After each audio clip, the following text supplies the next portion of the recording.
Travaux de la deuxième session ordinaire du bureau politique du RDPS, prestation de serment au tribunal de grande instance de Pointe-Noire des officiers d'état civil du Kouilou, deux titres qui font la une de notre journal Synthèse du samedi 24 décembre 2022. Mesdames et messieurs, bienvenue à tous.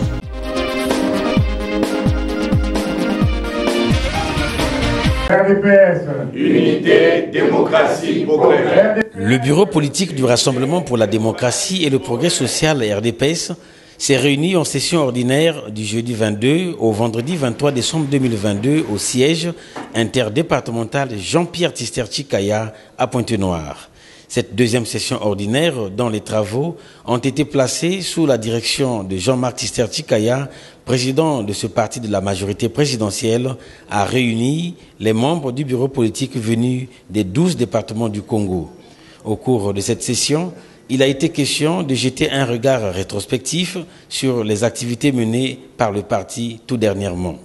Jean-Marc Tisterti-Kaya a, dans son discours d'ouverture des travaux, évoqué quelques sujets d'actualité de la scène internationale et nationale, le cas du conflit entre l'Ukraine et la Russie ayant une incidence sur le panier de la ménagère.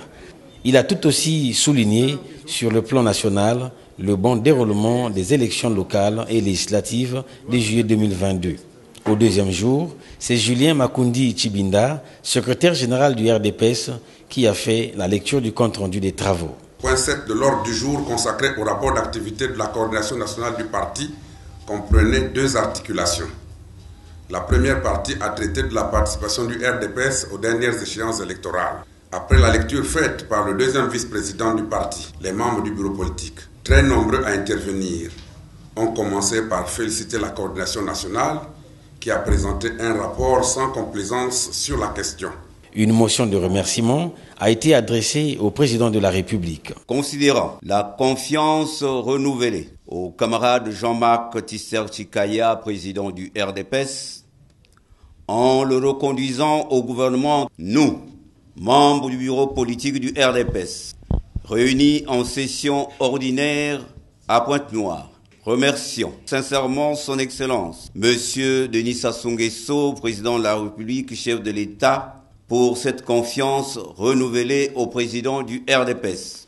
Le bureau politique a renouvelé sa confiance au président national du RDPS pour son implication aux activités du parti. Clôturant ainsi les travaux, Jean-Marc Tisterti-Kaya a fait la promesse de veiller à la mise en œuvre effective de l'ensemble des recommandations issues des présentes assises. Pour ma part, je veillerai avec les camarades membres de la coordination nationale à la mise en œuvre effective de l'ensemble des recommandations issues de nos travaux.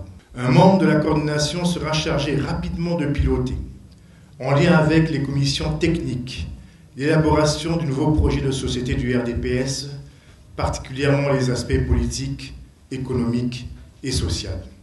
Bien entendu, nous aurons rapidement une autre session du bureau politique, prélude à la prochaine session du comité directeur. Dans l'intervalle, nous avons la responsabilité de vulgariser les conclusions de nos travaux auprès de notre base. Je sais pouvoir compter sur vous pour expliquer à nos camarades la quintessence des décisions que nous avons prises ensemble dans l'intérêt du RDPS. Tous les cas d'indiscipline seront traités sans délai par la commission de contrôle et d'évaluation avant la fin de l'année, a conclu Jean-Marc Tisterti-Kaya.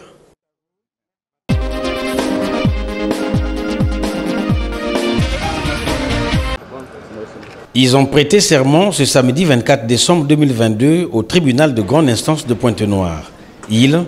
Ce sont les sous-préfets et administrateurs maires des communautés urbaines du département du Kouilou nommés respectivement par décret numéro 2022-214 et 2022-216 du 15 avril 2022. Ces officiers d'état civil sont tous passés devant la barre au cours de cette cérémonie de prestation de serment placée sous l'autorité de Didier Narcisse Iwanza, président du tribunal de grande instance de Pointe-Noire. Joseph Ndedi, sous-préfet de Mvouti, a eu le privilège de quérir ses récipiendaires à la prestation de serment.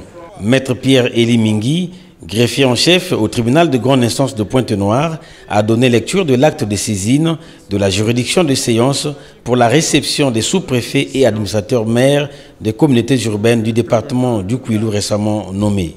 Du côté du ministère public, le substitut du procureur de la République n'a observé aucune faille sur la composition des dossiers des prestataires de serment. Ainsi, chacun de ces officiers d'état civil pouvait passer à la barre pour prêter réellement serment. Monsieur Pongo Léopardi. Je le jure. Monsieur Fouti Joseph R. Je le jure. Monsieur Tibikaja. Je le jure. Kouma Félix. Veuillez lever votre main droite et dites je le jure. Je le jure. Madame Mongo Anoma. Je le jure. Le président de la séance a prodigué quelques conseils à ses administrateurs publics. Nous vous renvoyons à vous référer à la loi et à la loi seule. Si vous prenez le code de la famille, notre code de la famille, il y a des dispositions que le législateur congolais a adoptées et qui vous concernent. Vous allez vous retrouver. Il y a d'autres textes subséquents, les lois et règlements en vigueur en République du Congo, qui fixent les attributions des uns et des autres. Donc il faut que chacun reste dans la limite de ses attributions pour ne pas empiéter sur celles des autres. Au terme de la séance, nous avons recueilli quelques propos d'un sous-préfet et d'un administrateur maire de communauté urbaine. Nous avions été nommés depuis le mois d'avril 2022. Il fallait être en règle pour que nous soyons des officiers d'état civil, pour officier les mariages, pour signer les actes d'état civil. Et une résolution a été prise pour que nous puissions prêter serment ce matin. Toutefois que l'autorité hiérarchique au niveau du ministère de l'administration procède à la nomination des autorités ayant compétence état civil, ce qu'on appelle officiers d'état civil, sont appelés à prêter serment au tribunal en vue de légitimer les actes qu'ils posent. Autrement dit, aucun officier d'état civil n'est habilité à signer un acte d'état civil s'il n'a pas prêté serment. Depuis que nous sommes là, pour éviter que les actes que nous signons soient frappés d'une utilité, il était important que nous puissions procéder à cette cérémonie.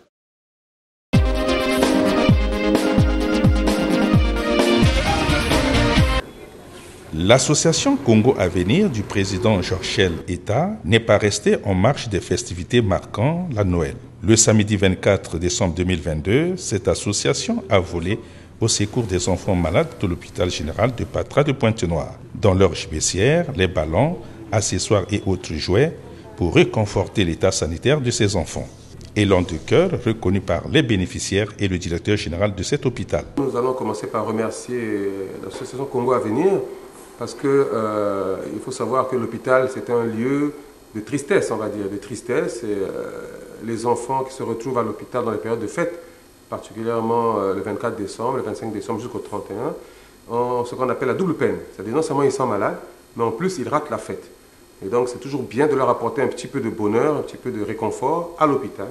Et c'est pour ça que nous sommes très heureux de cette initiative de l'association Congo Avenir, pour cet élan de cœur.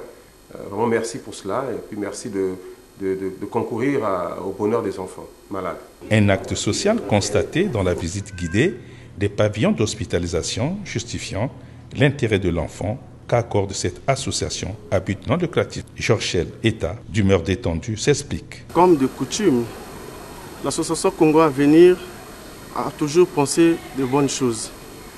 Aujourd'hui, nous voici ici à l'hôpital général de Ngoyo pour souhaiter joyeux Noël aux enfants. En tant que parents, l'essentiel est fait. Nous avons donné aux enfants les jouets. Ça fait partie d'un remède qui peut donner la force à l'enfant de passer les bons moments. J'en profite de remercier infiniment son Excellence M. Denis Sassou Nguesso, président de la République, pour ce bijou qu'il a mis à la disposition de la population de Pointe-Noire en particulier et de tous les Congolais en général. Je tiens encore à encourager et à supplier les personnels de cet hôpital de veiller sur les structures sanitaires. Ça va nous servir énormément. Nous allons vraiment aller de l'avant, soutenir des bonnes choses, tous derrière la marche vers le développement. Œuvrant pour le social, l'association Congo Avenir met en valeur la personne démunie au cœur de ses actions communautaires.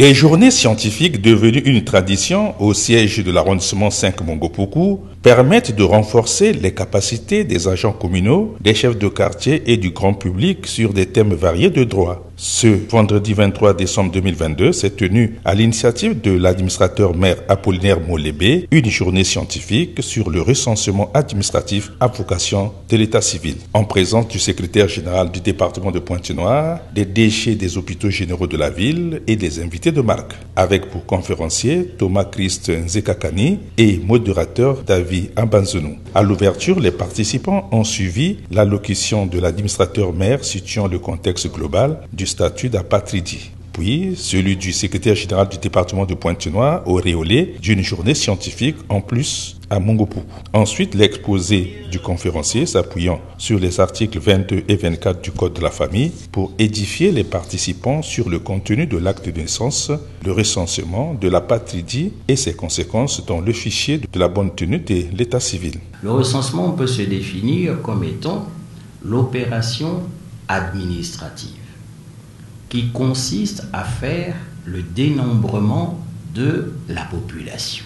Recenser, c'est donc collecter des informations concernant successivement toutes les entités territoriales sur une période donnée. Qu'est-ce que c'est que l'état civil? Eh bien, quand on regarde dans les textes, l'état civil, c'est le seul, c'est l'unique moyen de comptabiliser tous les habitants en recensant les naissances, les décès, les situations matrimoniales des habitants. C'est cet enregistrement-là qui constitue la base légale de la personnalité de l'individu. Dans son allocution de clôture, Apollinaire Molébé a eu des mots responsables pour manifester sa satisfaction. C'est pour nous une grande joie d'avoir organisé cette journée scientifique qui constituait pour nous une préoccupation car le thème était d'une importance cruciale. Le recensement administratif à vocation d'état civil, la notion de l'apatridie et le rôle prépondérant des chefs de quartier.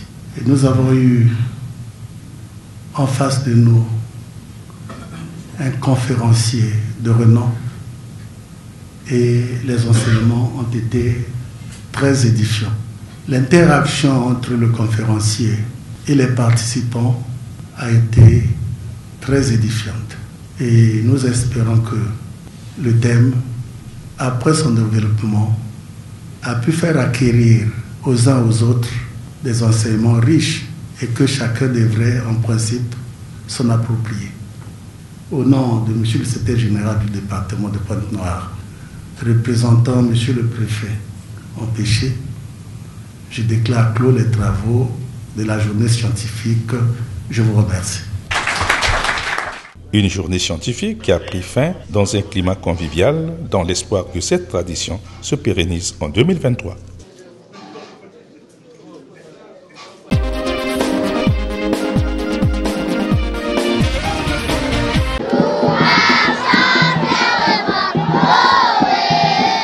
Noël approche et la Fondation Congo Assistance, comme de coutume, demeure dans son élan de partage et d'assistance.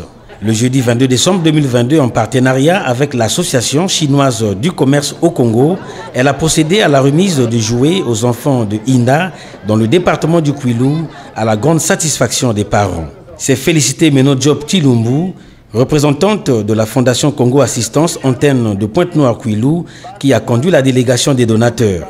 Le sous-préfet de Inda a signifié la joie des parents à travers le geste teinté d'altruisme. En cette circonstance solennelle, je vous signifie la joie que tous les parents des enfants ici présents manifestent pour ce geste que vous posez. Aux enfants heureux récipiendaires, je vous souhaite bonne et heureuse fête de nativité. Pour la représentante de la Fondation Congo Assistance, l'enfant est l'un de ses champs d'action. La Fondation Congo Assistance, organisation non gouvernementale, présidée par Madame Antoinette Sassou Nguesso, a toujours célébré la fête de la nativité avec les enfants, Surtout que la petite enfance est l'un de ses champs d'action. L'année dernière, nous avons été à Luango. Aujourd'hui, nous voici à la sous-préfecture de Inda, où nous allons apporter la joie de cette fête de Noël à 400 enfants. Nous ne sommes pas venus seuls. Nous sommes accompagnés de notre partenaire, l'Association chinoise du commerce au Congo, représentée par Madame Ji, et sa délégation que vous voyez devant nous. Ainsi, la parole de remerciement des bénéficiaires s'est aussitôt fait entendre. Merci à maman Antoinette Sassou Nguesso. Après, le déparasitage systématique des enfants a constitué la dernière étape de cette cérémonie.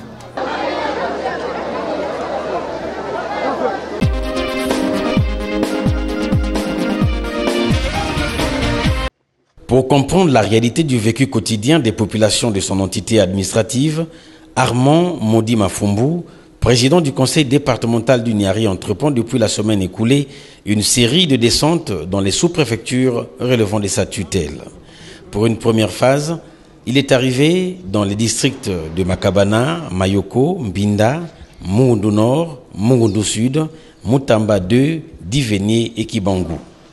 Partout, son discours a été le même, restituer le message du président de la République sur le contenu réel de la décentralisation. Il ne vous a pas échappé qu'il y a quelques jours, le président de la République, lors de son discours sur l'état de la nation au Parlement réuni en Congrès, le président de la République a reprécisé sa pensée qu'il a esquissée dans son projet de société « Ensemble poursuivons la marche ». Il a reprofilé cette pensée en nous interpellant tous, nous en tant que collectivité locale, pour donner du contenu à la décentralisation. Ici, il y a une chose à retenir. Le président de la République a voulu en fait nous poser la question de savoir la décentralisation a-t-elle un sens? Voilà ce qu'il faut retenir de tout ce que le président a dit. La décentralisation a-t-elle un sens? Cette question, ce n'est pas que le président qui se l'est posée. Mais en fait, c'est tous les esprits qui devaient se poser cette question après avoir écouté le chef de l'État. C'est donc fort de cette exhortation du président de la République qui interpellait les bureaux de collectivités locales que nous sommes à donner du contenu que nous nous sommes posé cette question. Ici, le sens qu'il faut donner ici, ça ne veut pas dire quelque chose qui se justifie. Le sens qu'il faut se donner ici, quel est l'avenir, le destin de la décentralisation dans notre pays? Le président du conseil départemental du Niari et sa suite ont écouté les doléances des populations avant qu'elles ne leur soient transmises par voie administrative. Parmi ces doléances, l'on retiendra le manque d'eau potable, la construction des marchés domaniaux dans certains districts, l'intégration des bénévoles à la fonction publique territoriale dans les domaines de l'éducation et de la santé, puis le manque de plateaux techniques et médicaments dans les centres de santé intégrés. L'aménagement des pistes agricoles et autres voiries urbaines font partie intégrante des grands maux qui minent tout aussi ces populations. Des problèmes qui intégreront le plan stratégique de développement local une fois les crédits affectés, a précisé Armand Modi Mafumbu. Le travail de collecte de données permettra au conseil départemental du Niari de réagir adroitement car ces préoccupations ont bel et bien été relevées par les populations elles-mêmes. Dans un proche avenir, le président du conseil départemental du Niari compte poursuivre sa randonnée à Kimongo, Londelakaï, Louvakou, Banda et Yaya.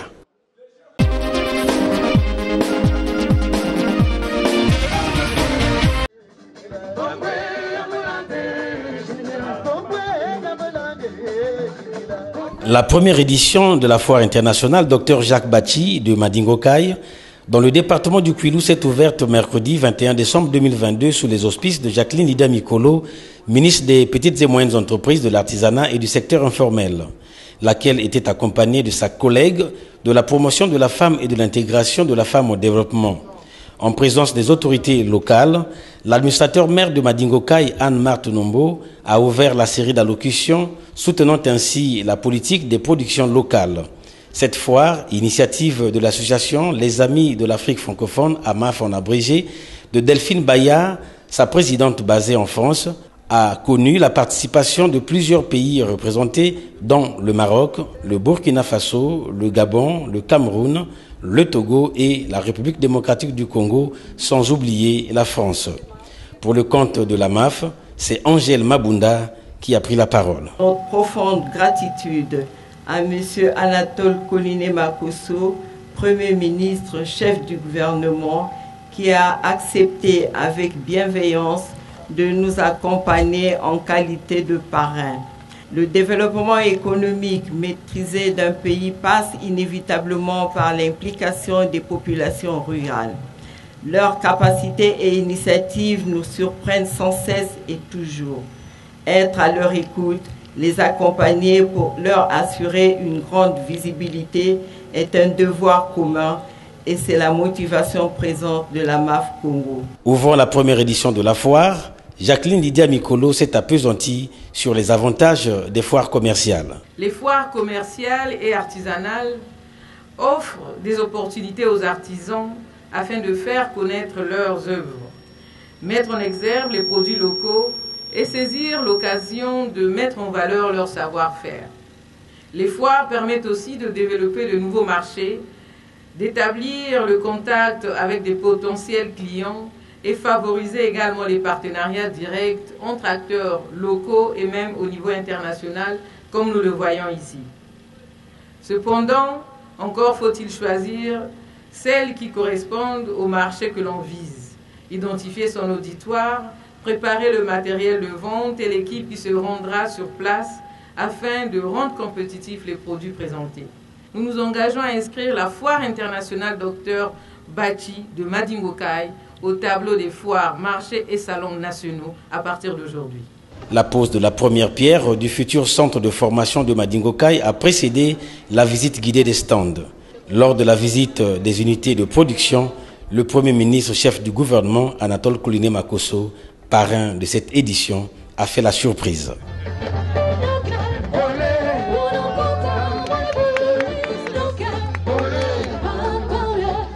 La contribution de la femme à la promotion de l'économie verte et l'atténuation des changements climatiques, voilà le thème retenu pour cette première édition.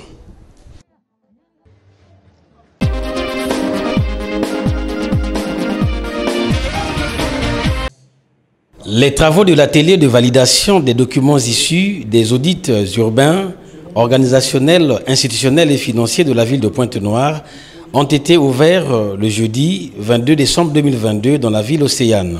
Les travaux de cet atelier ouverts par l'honorable Gabriel Misatou, premier vice-président du conseil départemental et municipal de Pointe-Noire, s'inscrivent dans le droit fil des activités de la composante 2 du projet d'URCAP. Pour permettre l'amélioration des performances en gestion urbaine des municipalités de Pointe-Noire et Brazzaville, il a fallu le concours de l'unité de gestion du projet d'URCAP. Il a été constaté de graves dysfonctionnements dû principalement à la faiblesse des finances locales et à l'organisation inefficace des services municipaux. Ces difficultés constituent des contraintes majeures à la conduite efficace des programmes de développement urbain durable, notamment les stratégies de restructuration urbaine pour répondre à une demande sociale grandissante et lutter contre la pauvreté. Face à la situation des municipalités de Brazzaville et de Pointe-Noire, que je viens de décrire précédemment, des actions concrètes se révèlent nécessaires pour améliorer leur gouvernance et leur performance en gestion urbaine, aptes à produire des dynamiques de développement local par le renforcement des capacités managériales et techniques du personnel, le renforcement des modalités de financement et l'amélioration de la fiscalité locale afin de parvenir à une meilleure mobilisation et une allocation des ressources financières propres à financer les investissements urbains. Ouvrant les travaux de cet atelier, Gabriel Missatou, premier vice-président du conseil départemental et municipal de Pointe-Noire, a reconnu les efforts consentis par le gouvernement de la République pour l'amélioration des conditions de vie des populations par le projet de développement urbain. Depuis plusieurs années, le gouvernement de la République consent des efforts louables pour l'amélioration des conditions de vie des populations à travers le projet développement urbain et redressement des quartiers précaires. Les dotations mises à disposition pour soutenir le processus de développement local ont permis à la ville de Pointe-Noire de rehausser la qualité de ses infrastructures et équipements de base dans les quartiers Mboukou et Tinyambi 1. Cette démarche a pour finalité la facilitation de l'accès des citoyens aux services sociaux de base, à la faveur de la composante 2 de ce même projet. Les audits urbains, organisationnels, institutionnels et financiers ont été réalisés en vue de diagnostiquer les dysfonctionnements et autres insuffisances constatées dans le fonctionnement de l'appareil municipal. Peu avant la cérémonie relative à cet atelier, Evelyne Tchitchele, maire de la ville de Pointe-Noire, a reçu les documents et clés du marché du quartier Culotte des mains du coordonnateur du projet d'URCAP, marché dont les travaux sont arrivés à leur terme.